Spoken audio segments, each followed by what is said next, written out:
절기들 네 가지를 살펴보았죠. 우리 한번 도표를 한번 보여주시겠습니까? 이번 유월절, 그 다음에 무교절, 그 다음에 초실절, 또 글자가 안 바뀌었네요. 그 다음에 오순절 이렇게 바뀌게 되죠. 네 가지 절기가 우리 한번 살펴보았습니다. 그런데 여러분, 이 절기는 무엇의 절기라고요? 누구의 절기라고요? 하나님 여호와의 절기예요. 이것은 유대인들의 절기가 아닙니다, 여러분. 이스라엘의 절기가 아니에요. 오해하지 마시기 바랍니다. 여호와의 절기입니다. 성경 말씀 그대로 23장 1절서부터 계속하여 여호와의 절기는 이러하다, 여호와의 너희가 지켜야 될 여호와의 절기다라고 말씀하죠. 유대인들의 문화와 전통 속에서 자연스럽게 발생된 절기가 아니라 그 말씀이죠. 우리가 하던 무슨 추석이니 뭐 이런 등등의 그런 절기가 아니고요, 하나님의 절기예요. 하나님께서 명령하셨고 하나님께서 또한 정하신 절기라 그 말씀이죠. 왜 하나님께서 명령하셨을까요? 곧 하나님께서 무언가 이 절기를 통해서 곧 말씀하시듯이 이스라엘 백성들에게 두고두고 이것은 중요하니까 너희가 다른 것은 혹시 잊어버릴지라도 이것을 삶의 체험으로, 삶으로, 너희들의 먹는 음식으로, 그래서 이것을 지키면서 너희의 몸으로, 삶으로 그냥 존재적으로 체득되도록 만들어가라 라는 그런 아주 중요한 의미를 담은 하나님의 말씀이기 때문인 것이죠. 그래서 이 7가지 연중 한 1년 가운데 일어나는 절기들을 하나님께서 말씀하시는데, 이 절기만 정말로 제대로 하나하나 잘 우리가 이해할 수가 있다고 한다면 우리가 성경을 다 이해할 수가 있고요, 하나님의 마음을 이해할 수 있고 하나님의 경륜과 뜻과 계획을 우리가 이해할 수가 있는 것이죠. 여러분, 이 절기들은 그 전부가 다 예수 그리스도를 나타내는 상징과 예표다라는 것을 먼저 말씀을 드렸습니다. 성경은 전부가 다 예수님을 나타내죠. 다 그리스도를 상징하죠. 성막도 다 예수님을 상징하죠. 그러면서도 바로 하나님이 하실 일들을 그 속에 또한 담고 있다라는 것을 볼 수가 있는 것이죠. 곧 하나님의 비밀은 그리스도요. 그리스도의 비밀은 뭐예요? 교회니라. 여러분들이 얼마나 비밀스러운 건지 모르죠, 사실은. 그러니까 어떤 때는 불신자도 모를 뿐만 아니라 신자들조차도 우리가 얼마나 위대한지를 모르고 살아가요. 깨닫게 되시길 예수님 축원합니다. 하나님께서 지금 그리스도를 통하여 다시 하나님의 경륜과 뜻, 천지 창조와 이 모든 인류 역사의 마지막 세계의 마지막에 무슨 일이 날 것이고, 또한 마지막 일어난 일다음에 또한 어떤 일이 또한 벌어질 것인가라는 것을 이 절기 속에 담고 있어요. 그래서 처음에 6월절부터 시작합니다. 곧 창조와 타락 속에서 일어났던 사건들을 다 이제 생략하시고 그냥 이제 회복하는 거죠. 대속하는 것부터 시작하는 것이죠. 6월절 어린 양으로 예수님이 오실 것을 말씀하셨고, 이것은 정말로 십자가에 그대로 이 날짜까지 정확하게 맞추어서 일어나셨고, 모든 예언을 다 성취하셨습니다. 그 다음에 무교절, 그 다음 날이죠. 15일날. 무교절은 무슨 뜻이죠? 누룩이 없는 절기죠. 그래서 이 무교절은 곧 예수님이 곧 누룩 없는 떡으로 오셨고, 또한 이것이 7일 동안 계속된다고 하는 것은 곧 한 세대 어떤 기간 동안에 계속될 것인데, 교회 시대를 두고 얘기하시는 것이죠. 교회가 무험한, 교회가 누룩이 없는 그런 하나의 무험한 이 세상과 천지 우주 만물 가운데 유일한 새로운 존재 피조물로서 탄생하게 되는 것, 사건이 바로 이 6월절로 인해서 무교절인 그리스도를 닮은 그리스도와라고 할 수 있는 그리스도의 확대라고 할 수 있는 교회가 이제 생겨나게 된 것이죠. 고린도전서 5장 7절 말씀 보게 되면 너희는 누룩 없는 자인데, 너희는 누구죠? 고린도 전서니까 고린도 교회에 말하는 성도들, 그러니까 교회를 얘기하죠. 너희는 누룩 없는 자인데 새 덩어리가 되기 위하여 무거운 누룩을 내어버리라. 우리의 유월절 양 곧 그리스도께서 희생이 되셨느니라. 그렇죠? 다시 한번 도표 들어볼까요? 그러니까 그대로 유월절 어린 양 희생을 통하여 우리가, 교회가 무교절을 지금 살고 있는 것입니다. 우리가 정말로 죄를 멀리하고 우리가 정말로 주님을 의지하기만 한다고 한다면 이 무교절, 그러니까 누르게 죄와는 상관이 없는 삶을 살아갈 수가 있는 것이죠. 그런데 왜 자꾸 죄짓습니까? 왜 자꾸 우리가 실패하고 이렇게 넘어집니까? 그것은 내가 무거운 누룩 덩어리를 스스로 끌어안고 놓지 않으려고 하니까 말이에요. 그런 거죠. 내 고집을 놓으려고 하지 않아요. 내 어떤 취향을 놓으려고 하지 않았고 나의 어떤 그런 성격, 나의 어떤 것을 자꾸 붙들고 살아가요. 그냥 예수님만 우리가 붙들 수만 있다고 한다면 정말로 무험한 그저 무교절 같은 삶, 교회의 신앙 삶을 살다가 주님 앞에 설 수가 있겠죠. 너희가 점도 흠도 없이 어린 양 예수 그리스도 재림하실 때 보존되기를, 흠없이 보존되기를 원하노라라고 하신 그 말씀대로요. 그 다음에 초실절이 일어나는 것이죠. 초실절은 뭐라고 그랬었죠? 처음 익은 열매, 곧 예수님 죽음을 깨치시고 부활의 첫 열매가 되신 그리스도가 초실절 절기의 의미로서 부활하신 것이죠. 그래서 50일 뒤에 다시 오순절, 그 성령이 강림하시는 절기죠. 50일 뒤에 일어난 사건이긴 합니다만은 이 초실절의 연장이고 하나라고도 말할 수 있겠죠. 이 무교절 첫날과 끝날 이 7일이 하나인 것처럼 초실절부터 오순절 강림일까지 50일이지만 이것이 하나라고 본다고 한다면 이것도 1월 14일, 무교절도 1월 15일, 초실절도 1월 16일. 그래서 전부가 다 1월 달에 일어난 사건들이죠. 오늘은 이제는 그 다음 나머지 3개의 연중 절기를 살펴보겠습니다. 첫 번째 한번 따라해 주시기 바랍니다. 나팔절, 속죄일, 초막절. 외울 수 있겠습니까? 내가 너무 무시했나요? 3개가 남았죠. 나팔절, 속죄일, 초막절, 이 3개가 남아있다. 그죠? 이것은 다 7월 달에 일어나는 사건이에요. 그러니까 앞에 있었던 이 4가지가 하나의 덩어리고 또 나머지 3개, 오늘 또 살펴보게 될 이 나머지 3개는 또 다른 한 덩어리이다라는 것을 우리가 금방 알 수가 있습니다. 왜요? 7월 달에 다 일어나요. 나팔절이 무엇입니까? 7월 1일 날 있을 그런 하나의 절기인데요. 나팔을 불며 그날을 거룩하게 지키는 것입니다. 그런데 왜 나팔을 붑니까? 하나님의 여호와의 절기로서 언젠간 나팔을 부르는 어떤 날이 있다 그 말이죠. 평상시에도 제사를 지내거나 나라에 급한 일이 있거나 군대를 모으거나 할 때 나팔을 불긴 합니다만은 이때는 양각 나팔을 불어요. 그래서 나팔, 그죠? 뿔. 그래서 이 뿔을 불고 나팔을 부는데 그 뿔 나팔을 부른 그 때의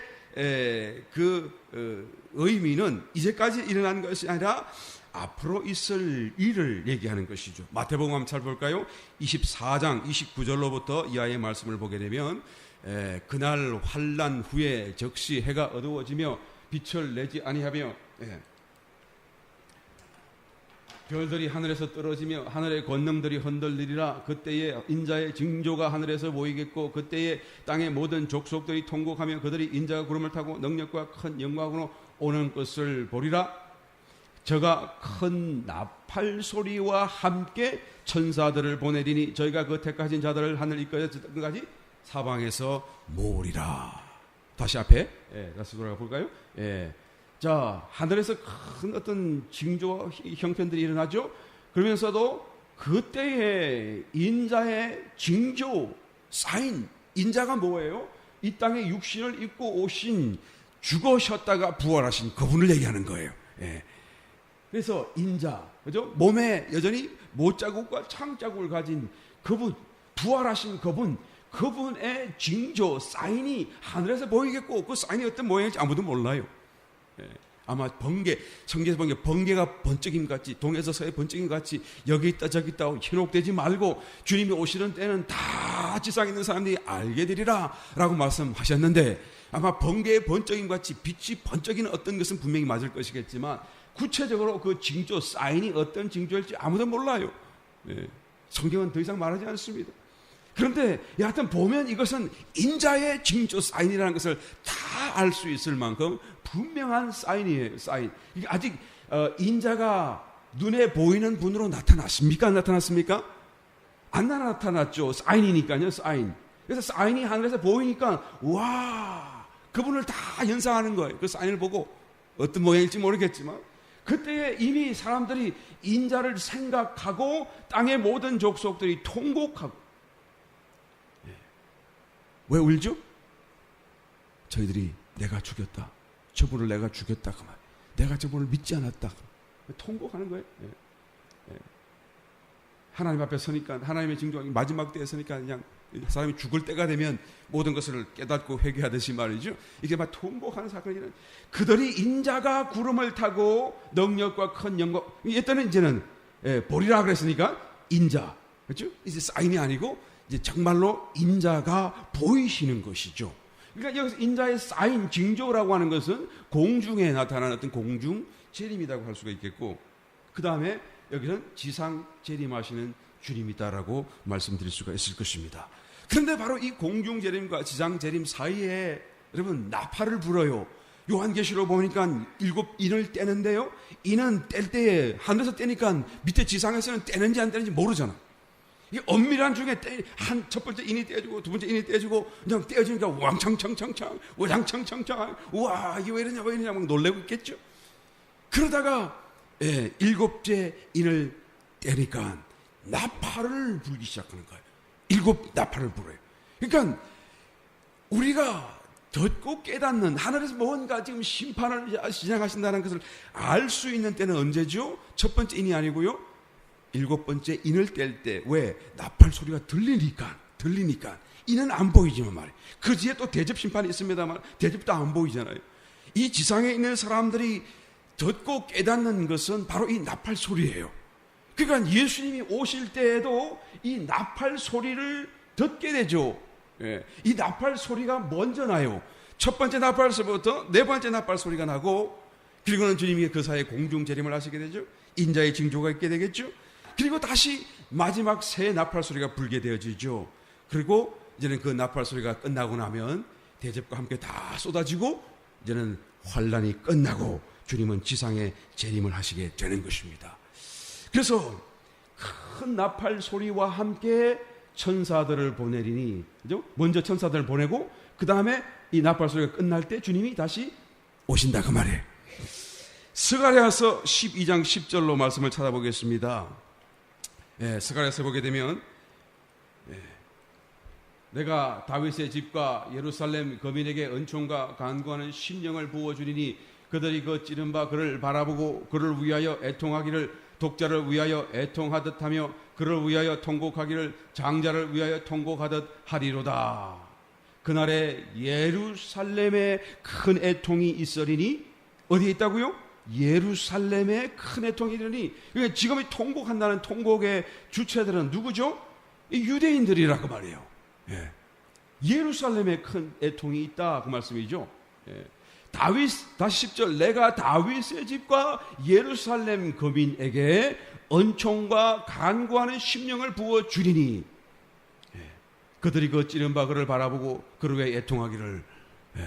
우리가 아까도 찬송을 했습니다만 요엘서에서 보니까, 그죠?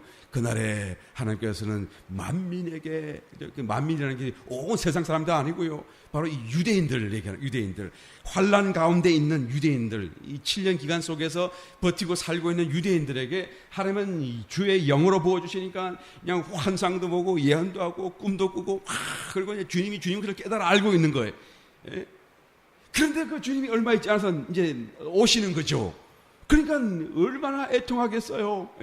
자기들은 주님이 그리스도인 줄 몰랐는데, 예수가 그리스도인 줄 몰랐는데 주의 영어로 먼저 깨닫고 주님이 그것을 알게 되었고, 막 그냥 그런 상황에 막 예언하고 이렇게 하다가 환상 보다가 그분이 정말로 이제 나타나시고 이제 임재하시는 것이죠. 그래서 그들이 그 찌른 바 그를 바라보고 그를 위하여 애통하기 시작하는 것이죠. 얼마나 통곡하겠어요. 그죠? 그때 깨닫는 거예요. 우리가 죽였다. 우리가 죽였다. 얼마나 통곡하겠습니까? 그죠? 그런 사건이 바로 여기서 일어나게 되는 것입니다. 이것이 바로 여러분 나팔절의 사건이에요. 나팔절. 나팔을 불게 될 날이 오는데 너희가 나팔 소리를 듣게 될 것이다. 얼마 전에 우리 유튜브에서 보니까 말이죠. 온 세상에 뭐 북극에서 남쪽에서 막 나팔 소리가, 이상한 나팔 소리가 들렸다고 그러고 유튜브에 막 나오는데 나는 사실인지 진짜인지 모르겠습니다만 뭐 뉴스에도 나오는 거 보니까 사실인 것 같으네요. 그런데 정말로 그런 일들이 정말로 그 엄청난 소리, 나팔 소리가 우리 귀에 다 들릴 날이 일어나게 될 것이다. 그래서 장래일로서 7월 1일 날 그날을 나팔절로 지켜라 라고 말하죠. 여러분, 유대인들은 주의식 캘린더가 두 가지가 있어요. 한 가지는 하나님이 명령하신 이달, 이 해를 첫 해로 하고 출애굽할 당시에 이달을 첫 달로 삼으라. 그래서 갑자기 그냥 1년 1월 1일 이렇게 된 날이 있었잖아요. 그죠? 출애굽하는 날때로부터 시작하는. 그것이 바로 유대, 주의식 종교 달력이, 종교적인 달력, 종교력이라고 그러죠. 그래서 오늘 나팔절을 7월 1일 날 하라. 그 말은 종교력, 하나님이 명령하신 그 캘린더를 따라서 7월 1일이래요. 그런데 이 종교력이 있기 전부터 유대인들이 자기들의 고유한 달력이 있었어요. 우리가 쓰는 태양력과는 다르죠. 자기는 태양력도 갖다 쓰고 음력도 갖다 쓰고 태음력도. 그래서 태양, 태음력을 붙여가지고 만드는 자기들의 종교, 자기들의 민간 달력이 있어요. 예. 아주 정교하고 멋진 그런 것은 아닙니다만은 마얀 달력 캘린더 비교해보게 되면 덜 과학적이고 좀 덜 정확하고 모양이 있는 그런 것인데, 모양이 없는 것인데, 그럼에도 불구하고 그들이 하나님이 명령했던 그 종교력을 시작하기 전부터 쏘던 민간 달력, 민간력이 있다 그 말씀이죠. 그런데 그 민간 달력에 의하게 되면 이 7월 1일 나팔 부는 이 나팔 절기가 몇 월 며칠인가 하면 신년 1월 1일이 되는 거예요. 예, 놀랍지 않습니까? 다시 말하면 이 나팔절의 절기의 의미는 다시 말하면 새로운 해의 시작이다 그 말이죠. 예, 하나님께서 그들의 달력에 맞추어서 하여튼 하나님께 만들어서 말씀하고 있는 것이죠. 깨닫도록 말이죠. 이 나팔절기라고 하는 이 절기로부터는 뭔가 새로운 시대로 돌입하는, 어떤 새로운 세계로 돌입하는 새로운 시점이 될 것임을 그들로 알게 하는 거예요. 그래서 이 매해 1월 1일 정월 초하루로 절기는 그때에 나팔을 불라 말씀하신 것이 되니까 말이죠. 왜 그렇죠? 알고 봤더니 우리는 그 이유를 알아요. 예수님의 재림, 그렇죠? 예수님의 재림으로 인해서 정말로 이 땅에 새로운 시대로 돌입하는, 유대의 나라가 정말로 세계 민족 위에 높여지는 새 나라로 일어서는 그런 정말로 역사적인 순간이 바로 시작되기 때문이다라는 거예요. 그 다음에 속죄일을 지켜라 라고 말씀하죠. 속죄일은 7월 10일 날짜 지키는 것입니다. 그리고 7월, 자기들은 저녁 해가 질 때부터 하루가 시작하니까 7월 9일 저녁부터 시작되는 것이죠. 예. 여러분, 이상하잖아요. 처음에 우리가 6월절을 지켰는데 6월절이 뭐죠? 어린 양, 우리의 모든 죄를 대속하는, 속죄하는 날이잖아요. 그런데 왜 또 속죄일이 또 와요? 예. 처음부터 말씀드렸습니다마는 이 나팔절부터 이 뒤의 절기는 아직 이루어지지 않았다. 나팔절 앞에 있는 4가지 절기는 다 이루어졌다. 그러니까 이 속죄일도 과거의 일이 아니고 장래에 일어날 일이다라는 것을 먼저 알아야 되는 것이죠. 무슨 일일까요? 스가랴서 12장, 우리 다시 한번 돌아가서 보겠습니다. 우리가 봉독했던 아까 10절 말씀 이하에 보게 되면, 이 11절부터 2절부터 볼게요. 온 땅 각 족속이 따로 애통하되 다윗의 족속이 따로 하고. 왜 애통한다 그랬죠? 하나님께서 예루살렘과 다윗 족속에 간구하고 비통해하는 심령을 부어주셔서 그들이 예수님 인자에 강림하시는 것을 보고 그들이 내가 죽였다, 우리가 죽였다 저분을 하고 통곡한다고 그랬죠. 그래서 통곡을 하는 거예요. 이 온 땅 각 족속이라는 것은 세계 만민이 아니고 이스라엘에 있는 땅 족속을 얘기하는 거예요. 따로 애통하되 다윗의 족속이 따로 하고 그 아내들이 따로 하고, 나단의 족속이 따로 하고 그 아내들이 따로 하고, 레위 족속, 그 다음에 시므이 족속, 그 다음에 모든 남은 족속도 각기 따로 하고 그 아내들이 따로 하리라 라고 하면서 이제 통곡하는 사건이 여기서 완성되어지게 되는 것이죠. 이게 무엇입니까? 유대인들이 예수님을 그리스도라고 말하지 않고 부인하던 그 불신앙에서 그의 주의 영어로 충만해짐으로써 깨달아지고 주님을 영접하고 통곡하고 회개하는 그런 장면인 것이죠. 바로 이 일을 예수님께서는, 하나님께서는 준비해 놓으신 거예요. 그래서 그들로 또한 씻기시고 구원케 하는 사건이 바로 이 속죄일 7월 10일로 예표되어져 있는 하나의 말씀이다라는 것이죠. 그래서 다시 이스라엘 유대인들의 속죄가 일어날 것입니다. 그래서 나팔절 부는 새 신년을 시작하면서 예수님의 재림과 더불어 그들이 속죄하는 사건이 벌어지고, 그 다음에 무슨 일이 있죠? 세 번째 마지막 초막절을 지켜라 라고 말씀해 주고 있죠. 초막절 7월 15일서부터 7일 동안 지키는 것입니다. 이날은 초막을 짓고 이게 나뭇가지 이파리 이런 걸 가지고 막 얼기설기 집을 지었어요. 그리고는 집 바깥에다가 그것을 짓고, 그날은 집 안에 들어가서 생활하지 말고 그 일주일 동안요, 그 초막 안에서 먹고 자고 일어나서 바로 출근하고 이렇게 해야 되는, 또 그런, 사실은 출근하면 안 되죠. 하여튼 일주일간의 생활을 이 초막 안에서 해야 되는 거예요. 그래서 초막절로 절기를 지키도록 이렇게 명령해 놓은 것이죠. 자기의 집에서 나와서 초막에서 사는 하나의 어떤 절기. 여러분, 이 초막절의 의미가 무엇입니까? 우리 봉독했던 말씀의 맨 마지막에 가서 보시게 되면 이스라엘 자손들이 애굽 땅에서 인도하여 나오던 때에 초막에 거하게 한 줄을 너희로 알게 합니다라고 이게 기억하도록 하나님께서 명령하신 말씀인데요. 사실은 그렇게 하는 것이 이스라엘 사람들에게는 아마 지나간 과거를 회상하는, 하나님의 은혜를 기억하도록 하는 어떤 그런 하나의 의미로서 지켜질는지 모르겠지만, 그러나 사실은 이 초막절은 장래에 일어날 일을 그들에게 체득하도록 만드시는 거예요. 이 초막을 지을 때는 반드시 천정을 다 덮으면 안 돼요. 천정을 약간 열어놓고 하늘에 누워서 별이 최소한 3개 이상이 보이도록 만들어야 돼요. 비가 오면 어떻게 합니까? 나도 몰라요.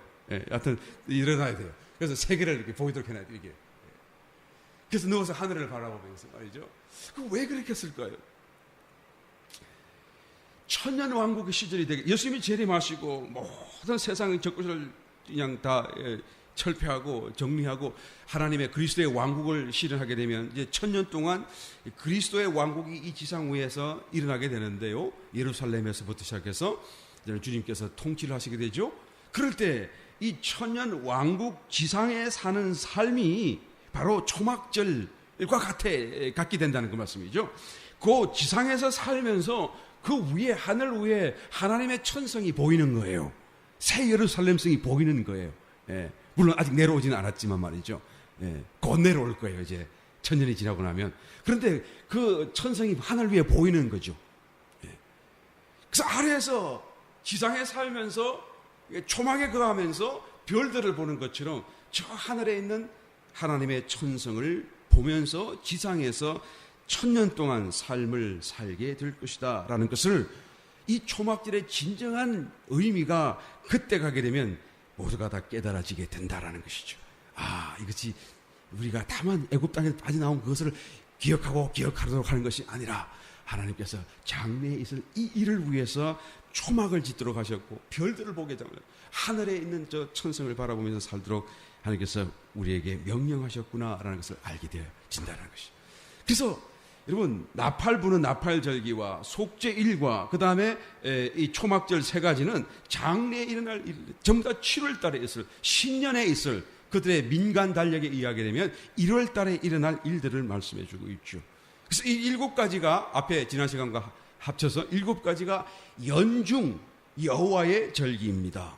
다시 말하면 하나님께서 무엇을 하시려고 하시는지를 말씀하는 거예요. 그런데 레위기 25장에 가서 보시게 되면, 읽어보진 않겠습니다. 그게 또 다른 절기를 소개하고 있어요. 무슨 절기입니까? 희년이라고 하는 특별한 절기를 소개하고 있는 것이죠. 이것은 연중 일어나는 것은 아닙니다만은 50년째 되는 해에, 그러니까 처음 6년 동안 일하고 7년은 안식년으로서 치는 것이죠. 6일 동안 일하고 7일째는 안식일로 지키는 것처럼 6년 동안 지난 7년째 되는 해에는 이제는 그 한 해를 온통 안식하는 해로 지키는 거예요. 그래서 이 7년 단위가 또 7번 돌아간 거예요. 77, 49년이 지나간 뒤에 그 다음 해가 50년째가 되는 해가 되잖아요. 그 50년째 되는 해가 희년이 되는 거예요. 이 희년을 지켜라 라고 명령하시. 그럼 이 희년은 어떤 해죠? 여러분, 6년 동안 일하고 7년째 안식하고 또 6년 동안 일하고 7년 한 해 동안 안식하고, 이게 7번 하고 난 뒤에 그 다음에 바로 50년째 돼가 오는 희년이 다가오는데, 희년 바로 앞에 안식을 했어요, 안 했어요? 안식했죠. 1년 동안 안식했어요. 아무 일도 안 했어요. 먹을 게 있을까요? 그 다음에 또 쉬어라 그 말이에요. 연속해서 말이죠. 그러니까 2년을 연속해서 쉬게 돼요. 만약에 농사 짓는 사람이라고 한다면 그 다음 해에도 먹을 게 없을 거 아니겠어요? 씨를 뿌려야 되니까 말이에요. 안식이라는 게 씨를 뿌려서는 안 돼요. 또 저절로 난 거를 거두어서도 안 돼요. 그래서 그냥 가서 그냥 따서 먹기는 먹되 그냥 즐기고 그냥 쉬고 안식하는 게 안식이죠. 아무것도 해서는 안 되는 그런. 그러니까 마지막 7년 안식 연애 안식을 했고 그 다음 해 또 희년이 돼서 또 안식을 해요. 그러면 2년 동안 연애해서 안식을 해서 농사를 못 지었어요. 그래서 3년째 당장 먹을 게 없는데 이제는 씨를 뿌려서 또 1년을 기다려야 돼요. 곡식을 수확하려면. 그러면 토탈 3년을 먹을 게 없을 텐데 어떻게 하죠? 하나님께서 이 희년을 명령하시면서 땅에게 또한 명령하시기를 희년이 시작되는 그 전날 전해에는 곡식이 3년치가 그냥 주렁주렁 맺히도록 해라 하라고 명령해 놓은 거예요. 그러니까 너무 신기하죠. 예, 그냥 똑같이 일하고 수고를 했는데 수확을 해보니까 3년치분이 그냥 나온 거예요. 예, 이것이 100배, 60배, 30배 풍성한 열매를 믿으시길 바랍니다. 예, 그런 놀라운 축복을 그래서 받았어요. 그래서 안식년에 한번 그냥 아무것도 아니고 자기들 묵은 곡식을 먹었고 그 다음 또한 희년에 또 먹었고 희년이 지난 그 다음에 또 다시 먹을 수 있는. 그래서 그 한 해 농사 짓고 새 곡식이 이제는 4년째 되는 그때부터 먹게 되는 사건이 바로 이 희년이다라는 것을 말씀해 주고 있습니다. 이 희년, 안식년이 있는데 왜 또 연이어서 안식을 하라고 명령하시는 것입니까? 네. 이 희년이 안식년과 뭐가 다른 것입니까? 라고 묻는다고 한다면 일단은 보통 안식년보다 더 깊은 안식이다라는 것이죠. 왜냐하면 1년을 안식했는데 또 연이어서 안식을 하니까 더 깊은 두 번째의 안식, 더 완전한 안식으로 가는 안식이 바로 이 희년의 안식이다라는 것이죠. 또 이 희년의 특징은 뭔가 하면 다른 안식년에는 이런 게 없는데 이 희년이 되게 되면 50년째가 되게 되면 모든 어떤 것이 다 구원을 받아요. 회복이 되어져요. 원상 회복이 되어지는 것이. 자기의 어떤 빚이 있으면 빚이 다 탕감이 되어져 버려. 자기의 토지를 옛날에 있었는데 그냥 생활이 어려워서 사람에게 팔았으면 그냥 이유를 묻지 말고 무조건 돌려줘야 돼요. 이때는 저절로 그냥 당연히 회복되게끔 명령해 놓은 것이죠. 집을 팔았으면 집도 부채는 다 탕감되어져 버리고 50년만 참으면 그냥 싹 사라져 버리는 거예요. 그 다음에 누구에게 자기의 몸을 팔아 종살이를 하게 있다 하면 종에서 자동적으로 자유하게 되는 것이 바로 이 희년이에요. 그러니까 모든 사람들이 자유함을 얻고 구원을 얻고 탕감을 받고 회복이 되어지고 또 만물도 안식하고 모든 저주에서 회복되어진다는 그런 상징적인 의미를 가진 것이 바로 이 희년이다라는 것이죠.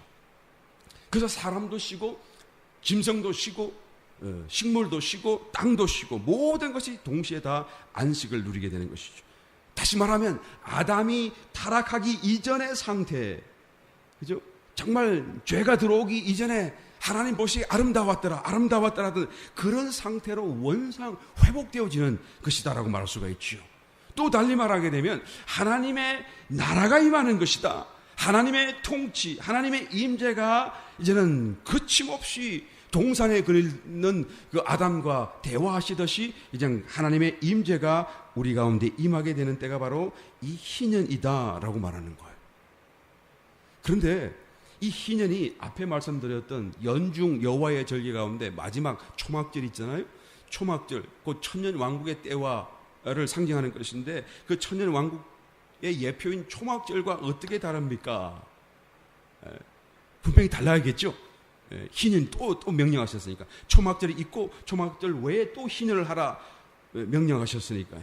이 희년은 이 초막절보다 더 깊은 안식이죠. 더 완전한 하나님의 나라죠. 초막절은 여전히 그리스도가 통치한다고 할지라도 이 땅 위에서 사는 삶, 초막 안에서 사는 거예요. 초막 안에, 그죠? 텐트와 같은 지나갈 장막집 안에 사는 삶을 얘기하는, 이 지상 위에서 언젠가 사라질 이 물질 세계 속에서 살아가는 그 시대가 아직 끝나지 않은 것이 초막절이고 천년왕국이라고 한다면, 이 희년의 때는 이제는 그 다음에 있을, 그죠? 이것도 다 사라져버려요. 그냥 죄, 그다음에 어떤 모든 소극적이고 부정적인 것들이 다 사라지고 쓰레기가 다 정리되고, 그것뿐만 아니라 이 지상의 물질적인 것이 사라져버리고 영원한 새하늘, 영원한 새 땅으로 들어가서 영원한 안식으로 돌입하는, 두 번째에 정말로 완전한 안식으로 나아가는 하나의 때와 세계, 삶을 이 희년이 예표해 주고 있는 것입니다. 그러니까 이 희년은 굉장한 사건이죠. 사실은 이제까지 연중절기로 예표되어진 하나님의 모든 계획을 완성하는 것이다 라고 말씀드릴 수 있을 것입니다. 그래서 이 희년이 되게 되면, 그죠? 기뻐요, 안 기뻐요? 기쁘겠죠. 그래서 이 희년을 영어로 뭐라 그러죠? 주빌리, 주빌리라고 그러는데, 이 주빌리라는 단어는 무슨 뜻입니까? 아주 미친 듯이 막 들뛰면서 기뻐하고 환호성을 지르고 막 야호해요. 그러고 하는 그런 기쁨을 말할 때 주빌리, 이 참을 수 없는 그런 큰 기쁨을 얘기할 때, 그런 날이 장래에 올 것이다 라고 지금 말씀하시는 거예요. 믿으시면 아멘. 그런데 여러분, 중요한 것은 누가복음 한번 찾아보겠습니다. 4장 16절 말씀으로 21절까지 말씀 보면, 예수께서 그 자라나신 곳 나사렛에서 이르사 안식일에 자기 규례대로 해당에 들어가서 성경을 읽으리고 서심에 선지자 이사야의 글을 들이거늘 책을 펴서 이렇게 기록한 들을 찾으시니 곧 주의 성령이 내게 임하셨으니 이는 가난한 자에게 복음을 전하게 하시려고 내게 기름을 부으시고 나를 보내사 포로된 자에게 자유를, 눈먼 자에게 다시 보게 함을 전파하며 눌린 자를 자유케 하고 주의 은혜에 뭐를요? 해를, 이게 뭐죠? 은혜해가 뭐죠? 이게 희년이에요. 희년. 희년, 주의 은혜의 해, 50년 해를 전파하게 하려 하심이라 하였더라. 자, 보십시다. 주의 은혜의 해를 전파하게 하려 하심이다 하였는데, 이게 끝인가요? 또 있죠? 책을 덮어 그 맡은 자에게 주시고 앉으시니 회당에 있는 자들이 다 주목하여 보더라. 그 책이 무슨 책이었다고요? 이사야서, 그죠? 이사야서. 주님께서는 벌써 창조 전에부터 이때를 기다렸다가 육신을 입고 오셔서 회당에 딱 들어가셔서 이런 책을 탁 펴시면서 벌써 내가 어디를 펴야 될 것이라는 걸 알고 계시잖아요, 지금, 그죠?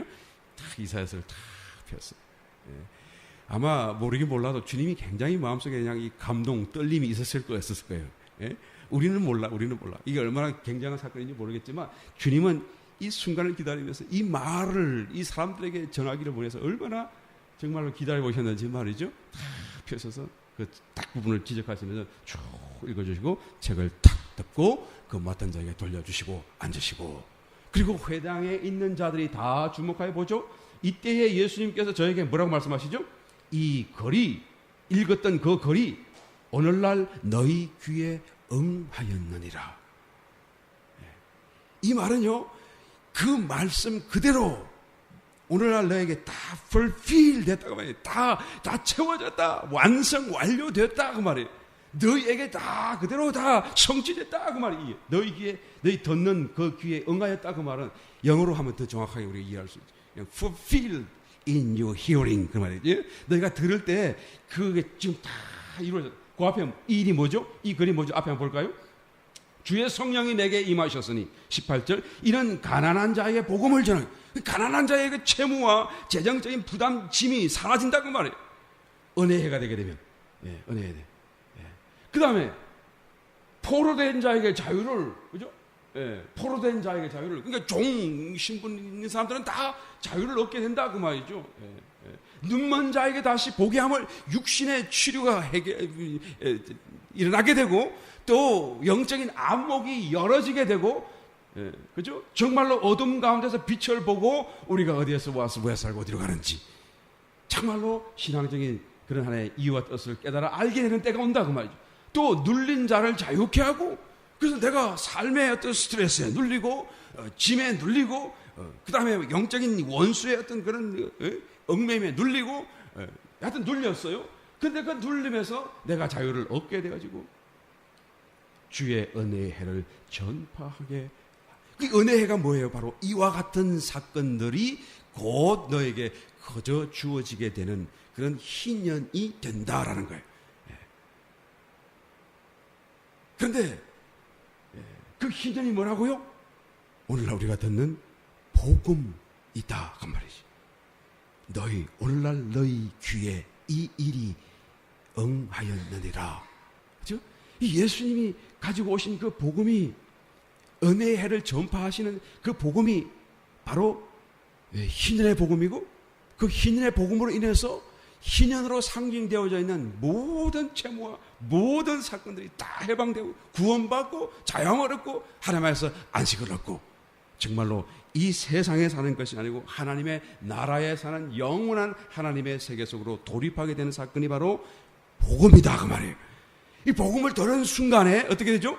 우리는 이 희년의 기쁨 속에 살아갈 수 있다 없다? 있다 그 말을 얘기하는 것이죠. 예수님께서 오늘날 너희 귀에 응하였다라고 말하는 거예요. 나는 언제 그러면 주빌리 했던 적이 있는가?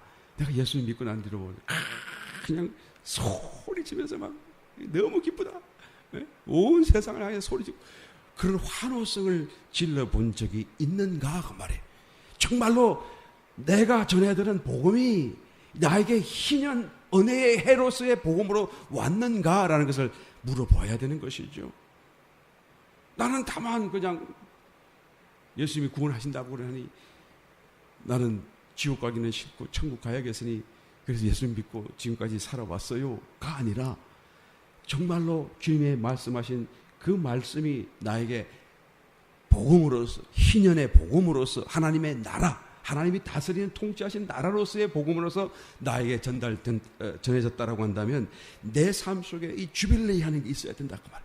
정말로 기쁨, 날뛰듯이 견딜 수 없는 그런 기쁨을 내가 견딜 수 없어 하는 그런 하나의 체험적인 사건이 일어나야 된다라는 것을 말씀해 주고 있는 것입니다. 여러분, 내가 환호성을 질러본 적이 있습니까?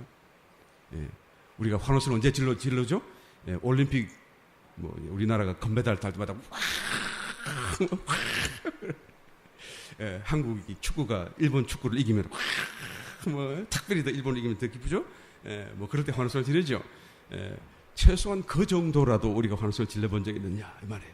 내가 복음 때문에, 내가 이 믿는 신앙 때문에 말이죠. 적어도 우리는 이것보다는 더 큰 감동으로 정말로 미쳐서 날뛰듯이 견딜 수 없는 기쁨이 되어야 되지 않겠어요? 성경이 지금 그것을 말하고 있어요. 희년이다 말이에요. 희년. 정말로 복음이 나에게는 복음으로 다가왔는가? 정말로 이 말씀이, 구원이, 정말로 약속이 나에게는 정말 기쁨으로 다가왔는가? 한번 돌아봐야 되는 것이죠. 우리는 지금 당장 어떤 환호성을 지르진 않았다고 할지라도, 그러나 적어도 나는 그런 기쁨으로 내가 가고 있다라는 마음에 어떤 설렘이 있는가? 그걸 말할 수 있어야 돼요. 나는 이래도 모르겠다, 저것도 모르겠다, 나는 모르겠다. 그 지금 문제가 있는 거예요. 우리 지금 정말 내가 지금 가고 있는 길, 내가 바로 가고 있는가? 내가 가는 이 신앙의 길이 지금 바로 가고 있는가, 것인가? 라는 것을 말할 수 있어야 된다 그 말이죠. 그것이 없다라고 한다면 지금 나는 어두운 가운데 있는 것입니다. 우리는 많은 경우에 신앙생활하고 이 복음, 은혜의 해, 이 주빌리, 환호성을 지를 이 길로 가야 될 이 마땅한 길을 가는 것이 아니라 우리의 당하는 삶의 문제, 어려움, 어떤 고통 이런 것을 해결하기 위해서 우리의 모든 관심과 집중이, 에너지가 집중되어서 살고 있는 데가 얼마나 많은지 몰라요. 여러분, 문제가 해결되면 물론 행복할 거예요. 기쁠 거예요. 그렇다고 해서 주빌리 할 건 아니라 그 말이에요. 환호성을 지를 건 아니라 그 말이죠. 내 몸에 어떤 병이 났다고 해서 막 일어나서 춤추다 막 환호성 지를 사람이 있어요? 그 정도는 아니다 그 말이죠. 여기서 말하는 복음이라고 하는 것은요, 주빌리예요, 주빌리. 그냥 환호성을 지르는 그런 기쁨이 있는 어떤 차원이 다른 어떤 체험의 세계를 얘기하는 것이죠. 내 속에 이런 기쁨이 있는가? 나는 그 기쁨을 향하여 지금도 가고 있는가? 라는 것을 우리 한번 정말로 살펴봐야 되는 것이죠. 이 기쁨이 어디서 온다고요? 삶의 문제가 해결되기 때문에, 질병이 고쳐지기 때문에, 내가 얻고 싶은 걸 얻었기 때문에가 아니라 하나님이 나와 함께 하신다는 이 임재가, 그렇죠? 하나님이 내 삶을 다스린다는 이 사실이 정말로 정말로 믿어지고 정말로 느껴진다고 한다면 그런 기쁨을 느끼게 될 것입니다. 이게 희년이에요. 이게 복음이에요. 그래서 하나님은 이것을 지금 레위기를 통해서 말씀하고 계시는 것이죠.